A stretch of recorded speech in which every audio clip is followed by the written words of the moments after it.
Hello, my name is Raman Singupta, and today, over the course of the next couple of minutes, I'll be taking you through the manufacturing process of machining a six-face die. I will start by creating an orthographic and isometric drawing of the dice. Then I'll cover the layout tools and manufacturing tools required to make it, and I'll also list alternatives for some of them. Once you know all the tools, I'll move on to the step-by-step instructions that you can use to complete the project. I'll also be showing some of these steps with the computer-aided design simulation and animation software. Let's begin with a digital sketch and 3D model. As you can see here, I have created a sketch on Autodesk Fusion 360, which is a powerful, collaborative, cloud-based CAD software. You can see the dimensions for every line and hole listed here. Finally, with the details of that 2D sketch, we can now create our 3D model.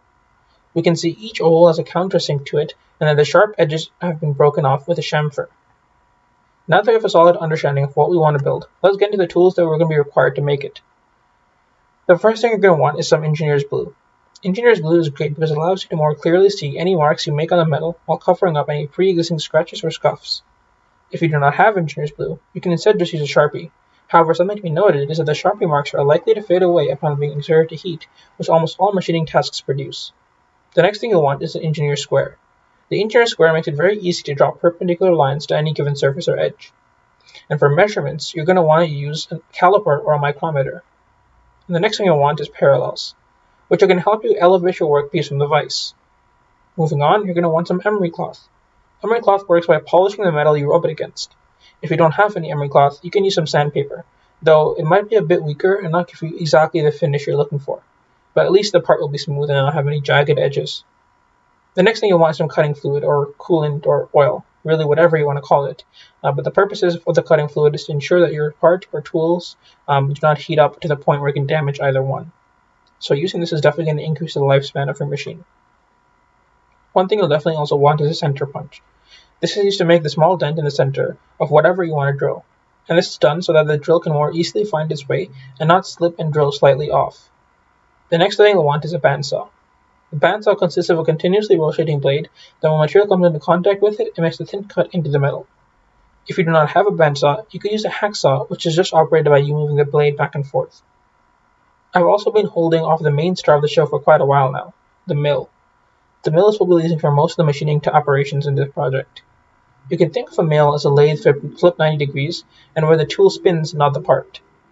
The mill will need a certain accessories, and to start off with, you'll need a 0.2-inch drill bit, or just any drill bit set.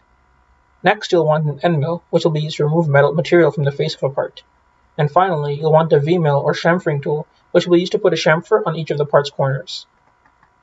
Okay, now that we've covered all the different tools and their processes, as well as some of the alternatives, let's get into the fun part, the actual manufacturing process. The first and most important thing we must always start off with is safety. Our 3A's come into play once again here. The first thing we want to do is be aware of our surroundings, so inspect the machine shop for any unsafe machines or people. Some hazards to look out for are materials blocking exits, spilled water, frayed electrical cables, machines without machine guards, lots of dust, and so much more. The next thing we need to consider is attitude. If you don't have the attitude to be safe, no matter how much you know about the potential risks in your surroundings, you won't be willing to do anything about it, and consequently, you will get hurt.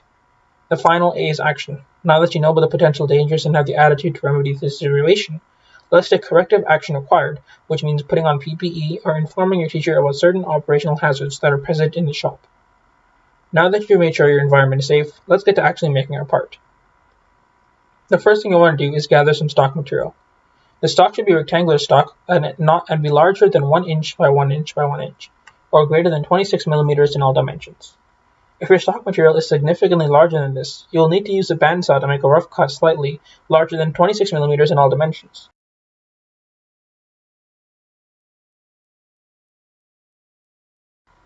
Now that you have your material, you'll want to make sure that the material is square and correct the dimensions with the mill.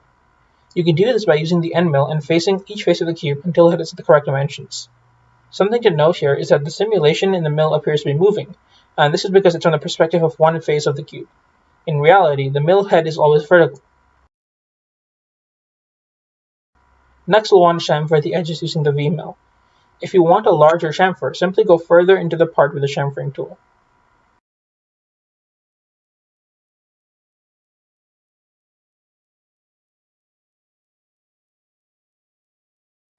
Next, let's apply our engineer's glue to all the surfaces of the metal and use a scribe bar to mark our center where you wanted the holes to be. Now use a center punch to define the holes. And now, like you can see on screen, drill each of the holes in the standard positions.